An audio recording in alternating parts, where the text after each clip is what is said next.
السلام عليكم ورحمة الله وبركاته. يا أيها الرسول بلغ ما أنزل إليك من ربك. হে রাসূল, তোমার প্রতি যা কিছু অবতীর্ণ হয়েছে তা জোরে সোরে প্রচার করুন। প্রিয় দেশবাসী, ঢাকা ১৫ আসনে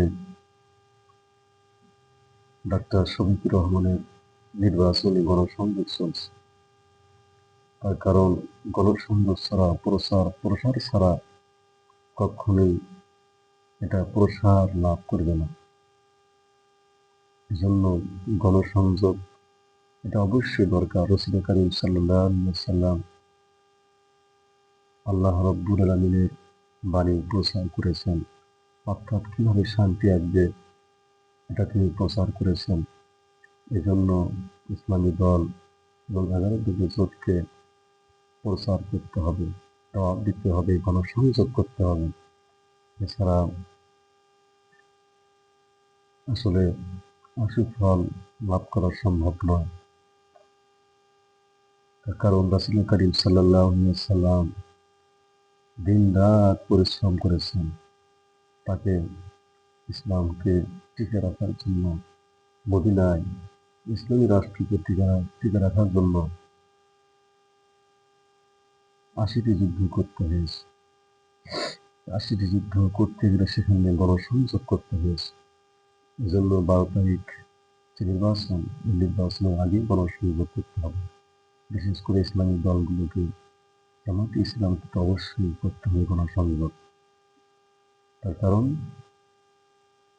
এটা গণসংযোগ করা এটা রাসূল কারীম সাল্লাল্লাহু আলাইহি ওয়াসাল্লামের সুন্নাহ এবং আল্লাহ তাআলার হুকুম। তোমরা মানুষকে দাওয়াত দাও ইলা সাবিলি রাব্বিকা বিল হিকমাতি ওয়াল মাউইজাতিল হাসানা।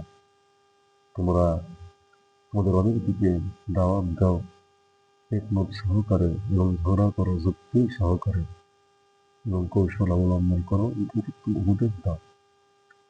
সুতরাং ১২ তারিখে নির্বাচন আগে অবশ্যই কৌশল করে দাওয়াত দিতে হবে এবং উত্তম উপদেশের মাধ্যমে তাদেরকে বুঝাইতে হবে।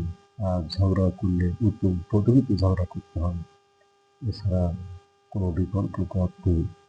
কোরআনের কথা, যুক্তিগ্রাহ্য কথা, কোরআন আল্লাহর বাণী, এর মধ্যে সব কিছু আল্লাহ খুলে খুলে বর্ণনা করেছেন।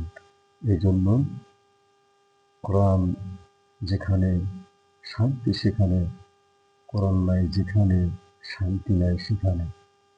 তাই মানুষের দ্বারা দ্বারায় গিয়ে কোরআনের কথা বলতে হবে। অর্থাৎ জামায়াতে ইসলাম বা ইসলামী দল, তাদের কাজই হচ্ছে কোরআনের কথা বলা, ইসলামের কথা বলা। সেটা গণসংযোগের মধ্য দিয়েই তার বহিঃপ্রকাশ ঘটবে, এটাই বাস্তবতা। আল্লাহ রাব্বুল আলামিন ডাক্তার শফিকুর রহমানকে এবং 11 দলীয় জোটকে নিজ নিজ আসলে গণসংযোগ করার তৌফিক দান করুন। আসসালামু আলাইকুম ওয়া রাহমাতুল্লাহি ওয়া বারাকাতুহু।